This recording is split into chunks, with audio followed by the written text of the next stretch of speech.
blessed, honored, privileged to be joined by K.Flay on the phone. What's up, K.Flay? How are you? Hey, Jordan. I'm doing well. How are you? Hey, I'm doing amazing. Take us behind the scenes of being a multi-genred rock star. Peel back the curtain. What are you doing right now at this moment? I am looking for parking to go to the doctor right now. Wow, so badass. You know, it's an exciting life. I love it.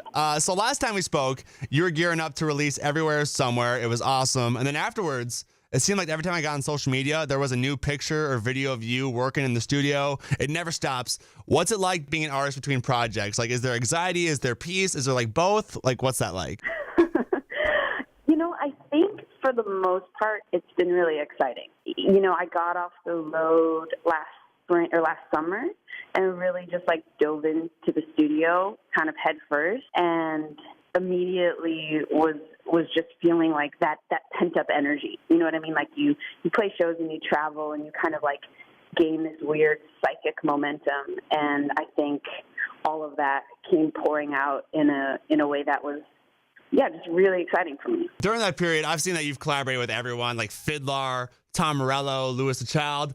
This weekend, I recently stumbled across your work with MC Lars. Oh my Lord. That's fire. So, like, what do you look for in a potential collaborator? Because you're going across the board, which is like, your vibe is rock, hip hop, electro, and you can see that in your collaborators. But in a collaboration, what are you looking for? Is it a vibe? Is it an energy? Or like, what's your criteria on there? Yeah, I think for collaborations, I mean, all of the things you mentioned came about organically, you know, through a relationship that kind of began as a friendship, really. And I think for me, those collaborations stem really naturally from, you know, getting together with somebody, having different perspectives on music, but also a similar framework. You know what I mean? Like you kind of, I think with all those people, it's like you have touchstones of the same things that are, you know, interesting and compelling and music that you like, but also you're kind of coming from two different worlds. So to me, that's like, those are the ingredients. And, you know, for a lot of the collaborations, it's almost like dating. I haven't like thought it out. You know, when people are always like, it just happens when the right person comes along. It's kind of been like that. Just really natural and like really good feeling partnerships with people. What's the biggest or most prominent lesson or message or philosophy you've learned from one of your collaborators? Is there one? Well, I've definitely learned to watch people, not in a creepy way, in a educational way. Because, you know, you get this opportunity, it's really unique to get inside somebody else's creative space. And I think, you know, I work with different producers on my own project, but in terms of working with other artists and writers, that's kind of a rare glimpse into that, like the inner sanctum of that space. So I think, it's really just been to sort of keep my eyes open and really like observe how people create, you know, whether they get their guitar tone dialed in right away, or if they do that later on, whether they mess with tempo as the song goes. Like all these different kind of small pieces, I think they're really cool to watch because they start to inform how I work on things too. Yeah, like the creative process is very intimate. So to be like exposed or welcomed into a creative space with another artist, like that's such a cool experience, I'd imagine. Oh, it's super cool. The new song, Bad Vibes, My Jam. What was your inspiration for this record? The inspiration came from being around people who were giving me bad vibes. Makes sense.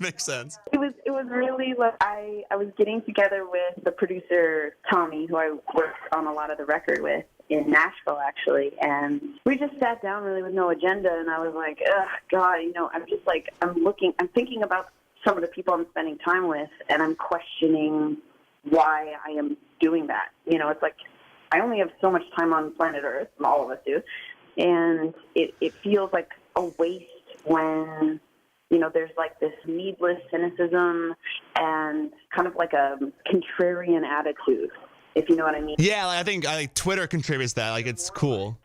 It's Twitter. cool. It's cool to be spicy and sassy, and like there's a time to be spicy and sassy, but all the time it's tiring. So I love that you kind of take that hipster cool kid attitude and you just dismantle it. Like, why you don't like ice cream? You suck. like you're robbing yourself of joy. Exactly. I will say, I think cynicism and criticism are important in any culture and in any society, but it's almost like the boy who cried wolf. We need to save it for the things that really matter.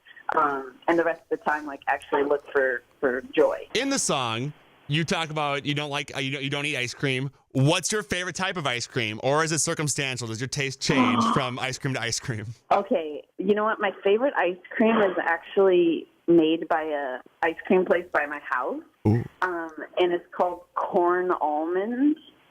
Okay, it does not sound And appealing. I'm it sorry. tastes like cereal. It's very, very good. Okay. It's really good. Well, see, there I go. See, I was being cynical. You're being cynical. It's okay. Open yourself up. Okay, you're right. You're right. And then you also have the lyric about you compare a cynical person to the sequel that sucks. In your opinion, what's the most disappointing sequel ever that you've seen that you were really let down by? Oh, wow. I feel like there was a Mean Girls 2 that was made that, like, somehow I ended up watching. Oh, no. That was a made-for-TV movie, K.Flay. Come on. It was Lifetime. Something went wrong with my life in that moment. You know what? That's okay. I love Mean Girls 1, though. Oh, iconic classic. Come on. Yeah, the best. Also the best, like Mean Girls, the original. You're going to be back in the Twin Cities soon. Let's go. Oh, dude, I'm like beyond excited. It's going to be an incredible night. So April 22nd at 7th Street. That's a very, very small, intimate venue. What can we expect from an intimate night with K.Flay? So first of all, new music, and this is going to be like first time people have heard things. So I'm very, very, very excited to bring it. And, you know, we're just going to be in a few cities, some of my favorite, like, most loyal cities we're coming to. So I'm obviously really excited to be in the Twin Cities. And, so we got new music, some appearances from some friends. Possibly new merch, because my girlfriend, oh no, she's my fiance now. She stole my K.Flay shirt and she shrunk it. Congrats. Oh, thank you.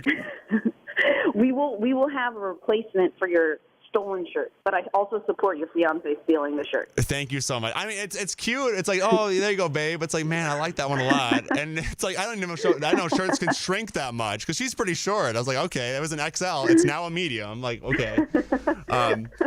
Hey, thank you so much for calling in. You're the best. I'm so excited to see you in April. And I don't know if you remember this, but I promised you a slice of pizza when you came to town. So I'm going to get you probably a full pizza that's easier, but I will be bringing you a pizza to 7th Street to make good on my word, okay? Jordan, I love that. And I also want to take one sec to mention, too, that the ticket proceeds from the show are all going to local charities in each city that we're playing. So in the Twin Cities, everything's going to an organization called Tubman.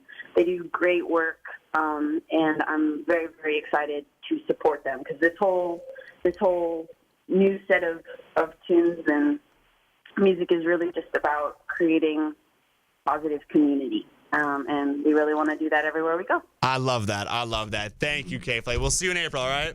Okay, sounds good. Thanks, Jordan.